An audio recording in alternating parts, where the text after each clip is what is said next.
what do you think were some of the, with Measure 110 coming into effect right in the height of COVID, do you think that had an effect on the outcome of the program? I think there are a lot of things that had an effect on the program. I think COVID was a huge deal because there was a huge contraction in the treatment space. So organizations that, even large treatment providers that had 26 beds for their clients or 32 beds, were required to cut in half. Face-to-face treatment kind of went away, group counseling went away, one-on-one, face-to-face, in-office went away. So those things kind of exacerbated the need for treatment at the time when opioid use was going up, fentanyl distribution and fentanyl use was going up, overdoses were climbing. At the time when it was needed most, the treatment system nationwide, and particularly in Oregon, just kind of shut down. They kind of cut in half or just stopped functioning altogether in some circumstances. And so that contributed a lot to kind of the perception that things were getting worse and people were blaming Measure 110. And a couple other things happened too, was like as a result of the Black Lives Matter movement and defund police, there was also kind of a reaction from law enforcement to kind of stand back a little bit. And then the third thing was the cities kind of creating policies that allowed homelessness to kind of explode, particularly in downtown urban areas. So this concept of shelter in place kind of happened, where people were just able to go into downtown Portland and set up camp and just camp out kind of without any kind of restrictions or limits. And it just proliferated in such a way. So there was like three elements, kind of the law enforcement reaction to Black Lives Matter and defund the police, the explosion of homelessness, which was basically city policies that allowed people to shelter in place in urban areas, and a contraction of the treatment system as a result of COVID. So those things contributed to the perception that things were getting worse. There is one more thing that kind of contributed to the perception that things were going in the wrong direction. And it was something that the chief petitioners didn't anticipate, and it wasn't included in the law, and it should have been. It was something that I learned in Portugal, was that public use should have been addressed in the law initially. So there should have been a penalty for public use. It should have been policed, and there should have been options for communities to deal with public use. And so public use became kind of the thing that was the rallying cry that was able to get the community on board with making some significant changes to Measure 110, because the idea of people being able to openly, smoke fentanyl or shoot heroin on the street and all that sort of stuff, that had to stop. It was wrong, it shouldn't have been happening, and it should have been addressed in the law initially.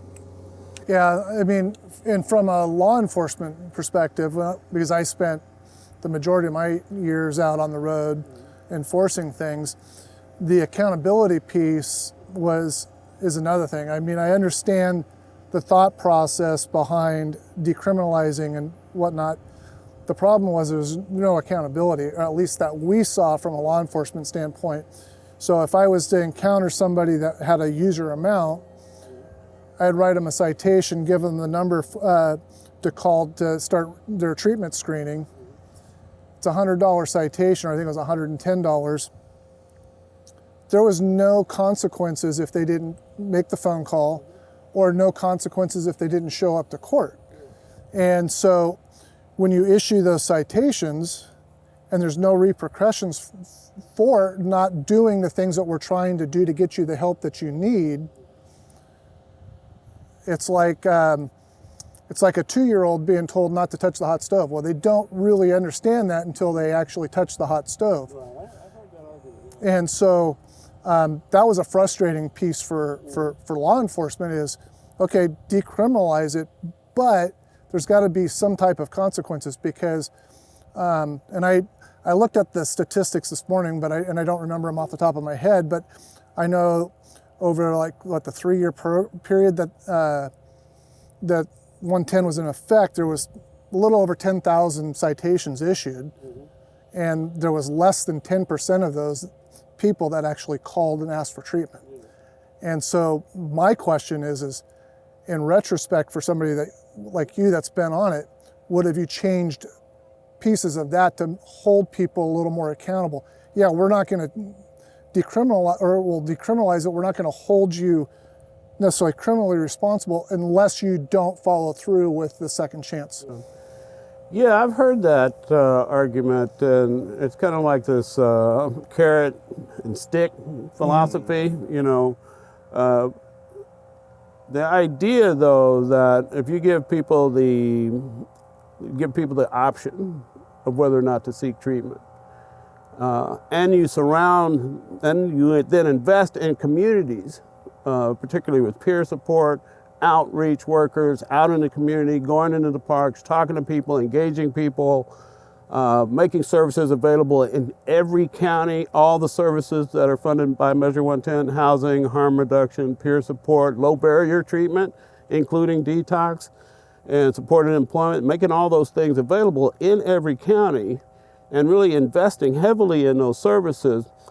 Even though there are only a handful of people that called and got the screening, still nearly 200,000 people just went and got the services directly from the providers without any citations or without any relationship to the citations.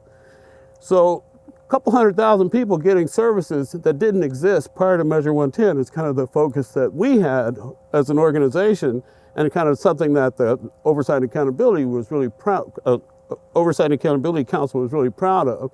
Hundreds of thousands of people, tens of thousands of people getting services that didn't exist before. I don't know how to have that argument about about accountability, because built into that statement that people need a stick in order to make change, I'm not sure that I'm on board with as a person in long-term recovery myself.